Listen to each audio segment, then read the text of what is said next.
when I interact with most of you, especially those who really are desperate and they want a permanent solution, and that is the root cause of the problem, permanent solution.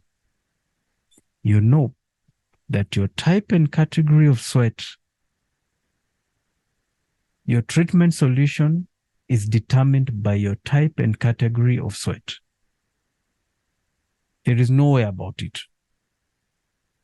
So if you're looking for a permanent solution, you know with primary focal hyperhidrosis, there is no cure or permanent solution, but it can be managed through treatments. And when it comes to ETS, there are other websites that don't even touch on it. They will talk about topical applications. They will talk about antiaphoresis machine. There is also mirror dry, other stock of laser treatment, which to me, I don't think laser treatments are a best solution for sweat. I don't think so. Laser treatment it works well for hair removal. When it comes to hair removal, laser treatment is the bomb.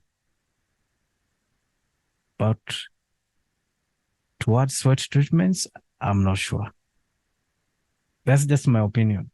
I don't take my word for it. Do your research. So you have all this array of options. However, when we interact, and because I tend to ask the same question and then we'll talk and I'll revisit the same question. And I do it purposely because through the Q&A, you'll end up telling me the truth. And the truth is, most of you haven't exhausted all the solutions. You even know the clinics where this surgery is being offered. I'm so surprised.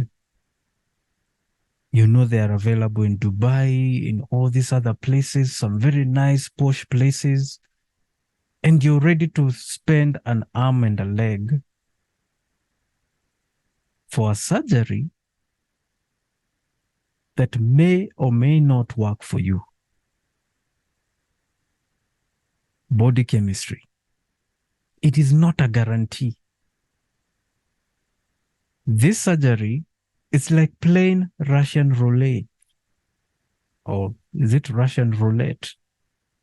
Okay, let us go with it. Russian roulette with your life. So we are talking of 70-30, 80-20.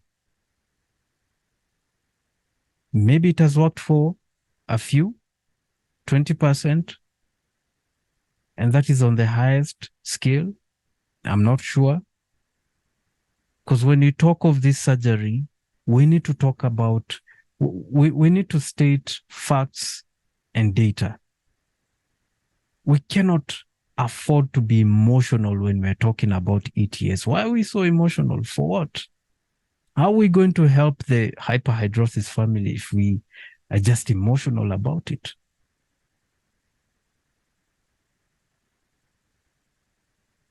We need to understand.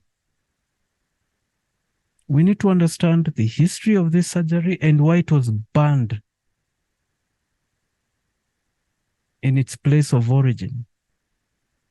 Yes, ETS was banned in Sweden. ETS is unregulated. And you know, our health sector in this country, it's unregulated to the core. I mean, if you can self-medicate on anticholinergic medication, how about other forms of prescription medication? How many people are self-medicating with the full knowledge that they are not supposed to be doing so? There is a doctor in this country who suggests and recommends ETS, and his price range It's a red alert. I don't even know why some of you will sit there and right from the jump, you won't even notice that even from the amount that is being tabled for the surgery, that clearly this person doesn't know what they're doing. I'm not going to put their business out there, but for real,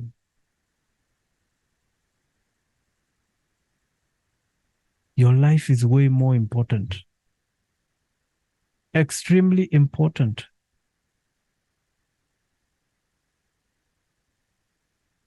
Have you exhausted all these other treatment options? Because, like I said, most of you haven't. And when we engage, oh, I've tried this antiperspirant, I have tried this. And then we go back again. No, I haven't tried that brand.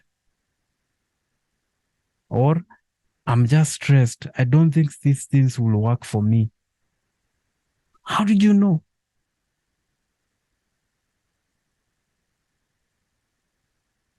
How will you know that topical treatments work if you don't want to try them? How will you know that antiaphoresis machine treatment works if you don't want to try? Make that make sense?